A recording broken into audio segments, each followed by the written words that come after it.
ભરથરી પિંગળાને કહે છે કે તું મને કેટલા નંબરનો પ્રેમ કરે છે? અને તેથી બાપુ પિંગળા ભરથરીને કહે છે દરબાર દરબાર પ્રેમ હું તમને પહેલા નંબરનો કરું છું, પણ અખતરો ન કરતા ને રોતા નહીં આવડે. જો બાપુ એમનામ ઇતિહાસ ન થાય અને એવું બાપુ થર્ડ ક્લાસ બૈરું હોય નહીં, આવો ખાનદાન માણા હોય 92 લાખ માળવો જેને દૂધતો હોય ને ઈ બાવા ન બને. ઈ કે હું પ્રેમ તમને પહેલા જ નંબરનો કરું છું, તમે સહેજે શંકા ન રાખતા અને અખતરો કરશો ને તો રોતા નહીં આવડે. ઈ કે ના ના અખતરો નહીં કરું, પણ એમાં આપણે હકણા રહી 400 મહિનાનો સમય થયો ને ફરીને પાસે ગયા કઈક શિકારમાં, એમાં વળી પછી આ વાત યાદ આવી ગઈ. એનો ભાઈ વિક્રમ ભેગો એના ભાઈને કીધું કે તું જા મારો તારો 2 ઘોડા લઈને જા, અને તારે ભાભી એમ કે તમારા ભાઈ ક્યાં ગયા, એટલે તમારે એમ કહેવા તારે એમ કહેવાનું સિંહના શિકારમાં કાયમ આવી ગયા. એનો ભાઈ કે પણ શું કામ આવું ઊભું કરો, નહીં કઈક ડખો થાય છે. એ કે હું તને કહું એમ કહીને હું તારા કરતા મોટો છું, મોટા દી ઉઠાડે એવો કોઈ નથી ઉઠાડતું. આપણે પછી નો આવવાનું સ્વીકારવા પડે. તમે જોવો ઓલા ગાંડા પાગલ રખડતા હોય બજારમાં રખડતા હોય, એનેથી માણા આગા હાલે, કપડાને ઠેકાણા ન હોય, નાયો ધોયો ન હોય, એનેથી માણા આગા હાલે ને કે ગાંડો હાલ્યો ગાંડો. ઈ ગાંડાએ બાપુ કોઈના ઘરમાં ચોરી કરી, ઈ ગાંડાએ કોઈની બેન દીકરીનું બાવડું પકડ્યું, તો એનેથી માણા આગા હાલે. ના ધોળા ઉજળા લુગડા વાળા તો દુનિયાના પથ્થારીઓ ફેરવી નાખી તો એના ફરો દુનિયા રખડે છે. ગાંડા બાપુ ભૂખ્યા હોય પણ કોઈના ઘરમાંથી કોઈની લારીમાંથી કોઈ કેળું ન ઉપાડ્યું, મને ભૂખ લાગી છે હું કેળું લઈ જાઉં તારું. અને ઉજળા લુગડા વાળા દુનિયાના નકરા બૂસ જ મારે, તોય બધા એના જ ભરોહા કરે. ઈ વિક્રમ ને કીધું કે હું તને કહું ઈ કર. અને વિક્રમ આવીને ઈ અટારી ઉપર પિંગળા ઉભા છે, આમ અટારી ઉપર હાથ રાખી પડખે દાસી ઉભી છે, અને આમ દરવાજામાં ઘોડા લઈને બે વિક્રમ આવ્યો. અને પિંગળા પૂછે છે વિક્રમભાઈ તમારા ભાઈ ક્યાં ગયા? વિક્રમ ઘડીક બોલતો નથી કે હું તમને કહું છું ક્યાં ગયા તમારા ભાઈ? કે ભાભી મારા ભાઈ સિંહના શિકારમાં કાયમ આવે, સિંહે મારી નાખ્યા. એટલું કીધું ને બાપુ જીવ નીકળી ગયો, આમ નામ હાથ રહી ગયો કટારીએ. દાસીએ કીધું રાણીને કે હાલો, આમ હાલો એમ કીધું તો રાણી પડી, તે બધાને થયું કે તો રાણી ગુજરી ગઈ. અને બાપુ ચારે બાજુ વંટોળિયા ચડ્યા, પિંગળા વયા ગયા, મહારાણી ગુજરી ગયા મહારાણી. અને બાપુ હવે 92 લાખ માળવાનો ધણી એનું બૈરું ગુજરી જાય પછી દશા કેવી થાય?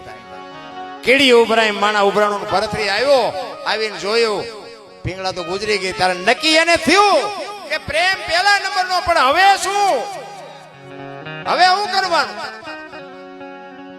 અને માથા મીડ્યો પછાડો, પિંગળા પિંગળા પિંગળા મને આવી ખબર નહોતી. કોણ એને કે કોણ જવાબ આપે? બધા સંભાળે ભરથરીને કે ભરથરી રાજા જે બનવાનું હતું બની ગયું, ફલાણું ઢોકળું. પણ ભરથરી બાપુ પાગલ જેવો થઈ ગયો. ગુરુ મહારાજ ને બોલાવ્યા ને બધી શમશાન યાત્રા નીકળી ને વાહે ધૂળ ને બાસકા ભરતો આવે, વાળ દોડતો આવે, કપડા ફાડતો આવે. ગુરુ મહારાજ ગુરુ મહારાજ ગુરુ મહારાજ કાંઈક કરો, ગુરુ મહારાજ કાંઈક કરો. ગુરુ મહારાજ ની આંખોમાંથી બાપુ આહુડા મીડા પડવા. અરે દરબાર તમે ઉભું કર્યું છે ને હવે મારે હું આમાં કરવું? જીવન મરણ છે, કુદરતનો ક્રમ છે. આ તમે આ ઉભું ન કર્યું હોત તો તમારે આ કરવાની જરૂર શું હતી? મને આવી ખબર નહોતી, મને આમ નહોતું, મને આમ નહોતું, એમ કરતા કરતા કરતા કરતા શમશાને ભોગી ગયા. પણ ત્યાં તો ભરથરી બાપુ ગાંડો પાગલ કકોર થઈ ગયો. ગુરુ મહારાજ ને એમ થયું કે કદાચ ભરથરી પાગલ થઈ જાય, પિંગળા ગવાઈ ગઈ, પણ આ 92 લાખ માળવો નોતારો થઈ ગયા. ભરથરી કદાચ પાગલ થઈ જાય છે તો 92 લાખ માળવાનું શું થાય? સદગુરુ બાપુ, સદગુરુની તમારી જો ભાવના હોય ને તો તમારી ચિંતા સદગુરુ કરતો જ હોય. પણ તમારી જો કઈક સદગુરુ પ્રત્યેની તમારી લાગણી કઈક તમારો ભાવ હોય તો સદગુરુની દ્રષ્ટિ તો બાપુ શિષ્ય ઉપર હોય ને હોય. પણ સદગુરુને તમે, હું તો એમ કહું છું કે કોઈ નથી માનતા એવું ન કહેવાય મારે, પણ 90% બાપુ કન્ફ્યુઝ બંધાવી છે, કોઈ માનતું જ નથી. મારા જેવી અમુક મારી વાતો થોડી કડવી લાગે, પણ હજી તમે સમર્પણ કર્યું જ નથી સદગુરુની પાસે. સમર્પણ વિના બાપુ કોઈ વસ્તુ શક્ય જ નથી. હું તો અહીંયા 29 વર્ષથી 29 28 29 વર્ષથી અહીંયા આવું છું. કાંઈક આવ્યા ને કાંઈક ગયા, હવે એમ ઈના ઈ છે, કાંઈ ફેર નથી પડતો. તો ઘણા એમ કે પણ તમારું હાલી ગયું પણ અમે આ તળિયા ગઈ તમારે કાંઈક તો ગવવું પડે કે નહીં? એમના નિમના બાપુ નથી સમજી કે બીજાની જ્યાં વાત કરવી. વાવ્યા વગર કઈ ઉગે નહીં અને વાવવું પડે, એની માટે રાહ જોવી પડે. પાથરા તમે વાવીને ગાડા લઈને જાઓ તો એમાં હું ફરવાના તમે? જરૂર તો બાપુ સમજવાની જરૂર છે. એક ઘડી આધી મેં પુનિયાદ કઈક કરવાની જરૂર છે. એમનામ કઈ મેળ પડે એવું નથી. રામ